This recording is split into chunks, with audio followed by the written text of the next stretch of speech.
We're not your average people. You know, these guys mean business. We're all across the United States. We're the only organization in the world right now that does what we do. We're a nonprofit organization that works with children who have been the victims of physical, sexual, or mental abuse. We want to empower these children not to feel afraid of the world in which they live.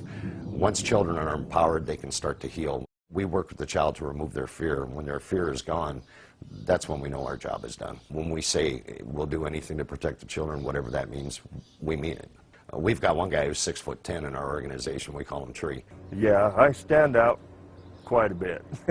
To the kids, he is an absolute protector. They feel pretty safe when I'm around. The first introduction for a child to our chapter, we'll take and force the entire chapter. We'll have 25 motorcycles rolling down the road. The neighborhood wakes up real quick. We pull up, and it's like amazing. The kids are you know, they're shy. They don't know what to think. I see all these crazy biker guys show up, you know, pretty scary looking, ugly people. But after a few minutes, they really start to open up to us, and we develop that initial friendship. Hi, I'm Tree. Hi, Tree. How are you? We give them a road name. They've got a patch on the back of the vest. You're part of our family now, and that means we'll always be here for you. Okay, whenever you need us, if you're afraid, you call us. Okay. And then we assign 2 members to those children that will follow up on a weekly basis. Now you got a bunch of brothers. Yeah. You know, some of us are prettier than others. In court, we had one of our kids, the judge asked, are you afraid? And she looked up at the judge and said no. And the judge said, why not?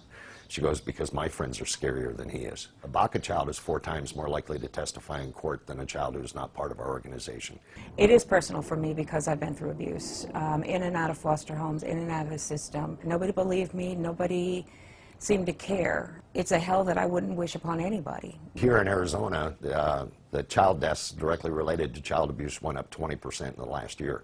So the problem isn't getting any better. We need to wake up. The system needs to change, let's put it that way. To be able to stand up, you know, for a child and say, no, nobody's going to hurt you anymore. You can stand up and be proud of who you are. You're not at fault.